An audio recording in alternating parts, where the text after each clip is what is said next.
First off, you'll need the proper toolkit. Speed Airsoft makes a Systema cylinder kit as shown here, and I'll link to these tools in the description.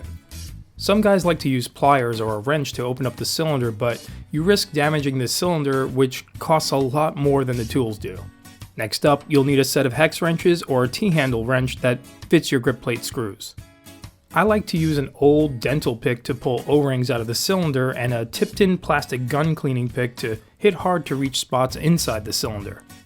The plastic is great because it won't scratch the cylinder walls. Here's an unlikely tool that's awesome to help you get into hard to reach nooks and cracks in an airsoft rifle or even your real steel firearms. A wooden manicure stick.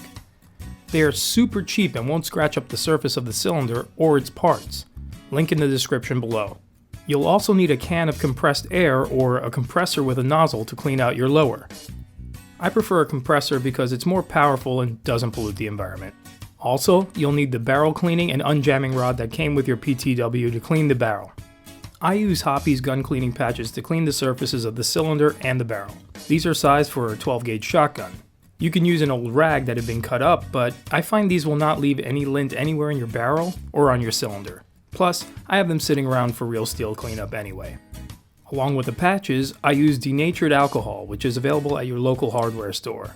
This is an excellent degreaser that not only cleans but evaporates quickly and won't warp O-rings. Best of all, it's dirt cheap.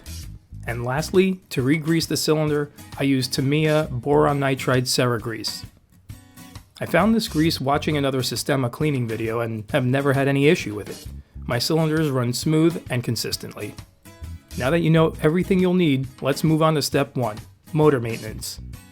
First, you'll have to separate the upper and the lower receivers by popping out the 2 takedown pins by hand.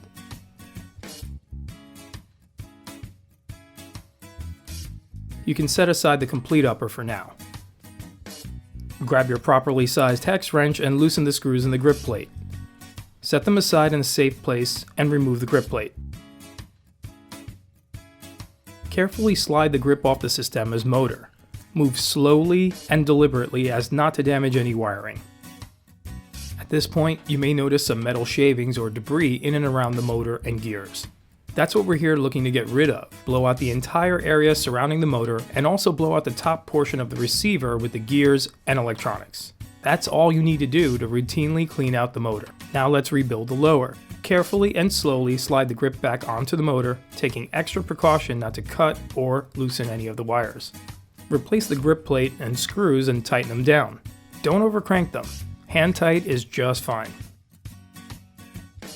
Before I call it done for the motor maintenance, I like to install a battery and make sure that the gears are in working order just in case I popped a wire along the way.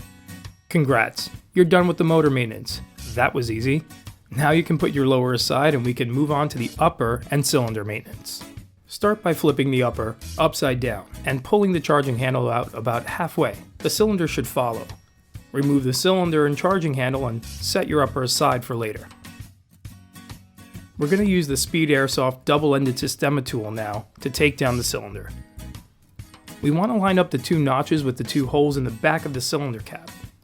Loosen in a counterclockwise direction. And when enough of the cap has been loosened, you can remove the rest by hand. Remove the spring guide and the mainspring. Now let's flip both the tool and cylinder to the other side and match the square end of the tool with the nozzle end of the cylinder. Again, once you've unscrewed it enough, you'll be able to make the last few turns by hand. Slide the piston and the nozzle out of the cylinder. Separate the nozzle from the piston by simply pulling them apart. Use your dental pick to remove the main O-ring. Be careful not to cut or stab the O-ring when pulling it off. There's one more O-ring to pull that's on the inside here. It's little and colored white. This is when the pick comes in super handy. Gently scoop the ring out.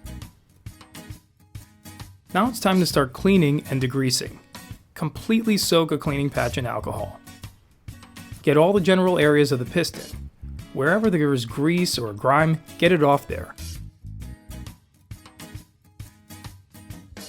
You can now pull a manicure stick out and wrap it with the patch. Use it to clean out the rails of the piston. Again, these sticks make it super easy to reach those hard nooks. You'll also want to get into the channel where the main O-ring sits. And also, you'll want to hit the portion where the smaller O-ring was and the nozzle connects. Let's move on to the nozzle. You can start with a clean patch that's soaked in alcohol again. Make sure to get the nozzle and all the little crevices around it.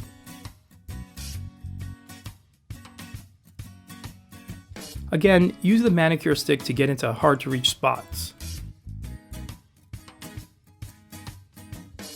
Also make sure to press down on the nozzle and expose the inner area of the nozzle as well. Remember, we want all the little debris and grease cleaned out completely.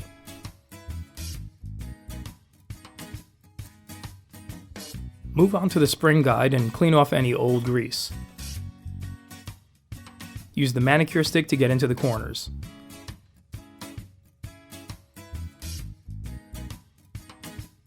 Start a new patch soaked in alcohol to clean the inside of the cylinder.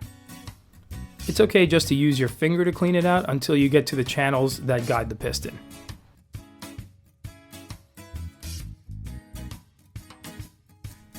When you hit those hard to reach spots, use your tip-tin pick to run the patch in the channels and the grooves. This is a high friction area and we want all the debris out of here. Lastly, for the degreasing, let's use a clean patch with alcohol to clean off our two O-rings. Let's move on to greasing the cylinder and its moving parts. I like to start by using a little grease on my fingers to lube the two O-rings we've removed. You don't want to overdo it, but just to make them look wet. Place back the main O-ring in its original channel and place the small O-ring back where the nozzle seats. Use the tip-tin pick to lay the smaller O-ring flat and in place, just the way you found it.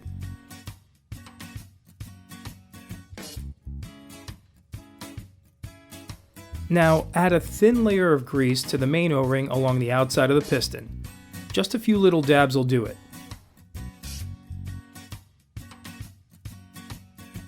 Rub the grease into the O-ring and channel.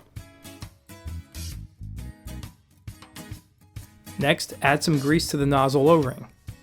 Use the tip of the tube to spread it around. Again, just a thin layer will do.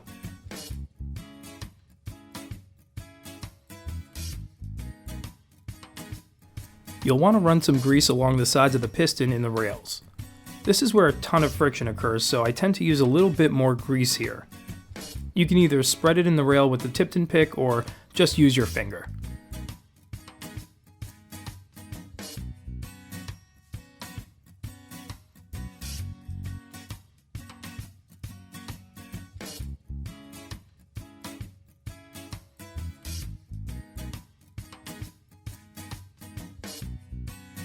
Let's move on to greasing the nozzle.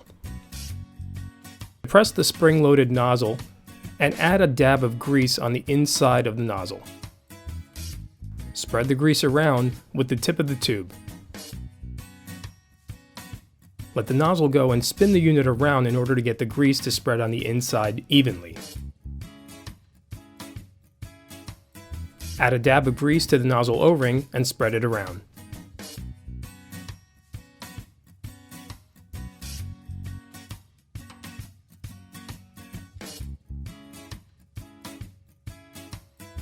Take a dry cleaning cloth and wipe up any excess grease that's on the nozzle.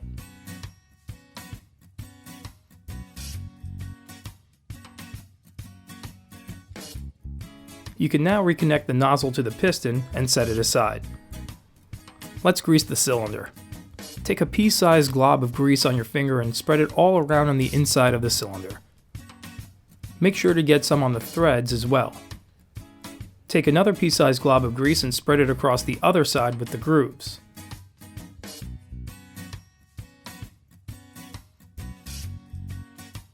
Put a few dabs of grease on the spring guide and spread it around evenly. This is also another high friction area. Let's rebuild the cylinder. This part gets a little tricky. Starting from the front end of the cylinder, slide the piston and nozzle in and line them up with the grooves inside the cylinder.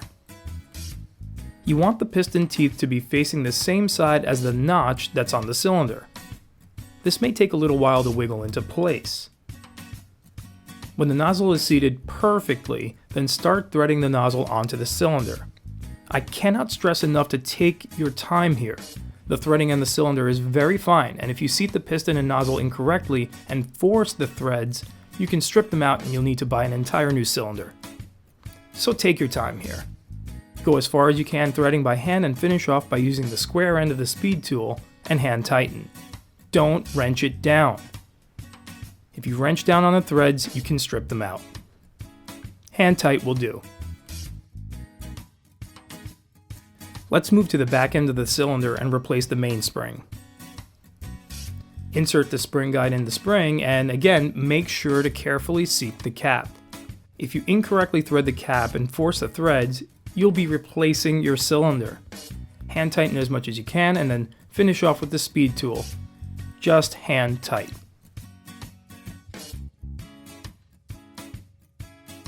Wipe any excess grease off the cylinder with a clean paper towel and you are now done with your cylinder maintenance.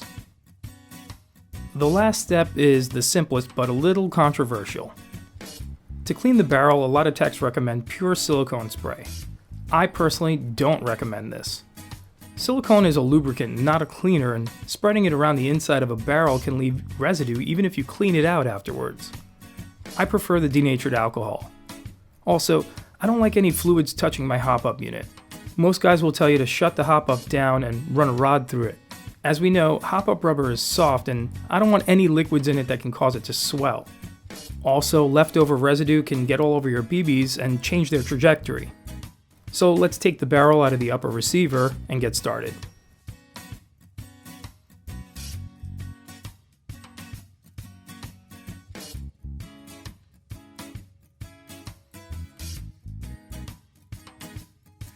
What I've done here is mark off in yellow tape on the cleaning rod where the rod just falls short of the hop-up. I cut a cleaning patch into 4 pieces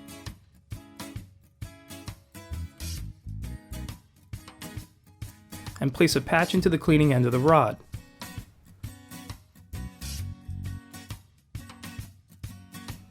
I dip the patch into alcohol, insert the rod slowly into the barrel, twisting all the way until I hit the yellow tape.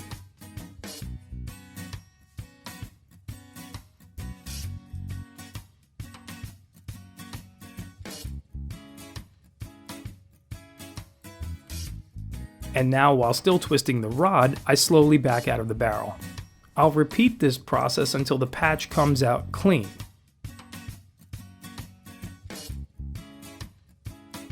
And after that, I'll run a completely dry patch just to make sure I've dried the inner barrel out completely, even though the alcohol will evaporate. Once you're done cleaning, simply reinstall your barrel.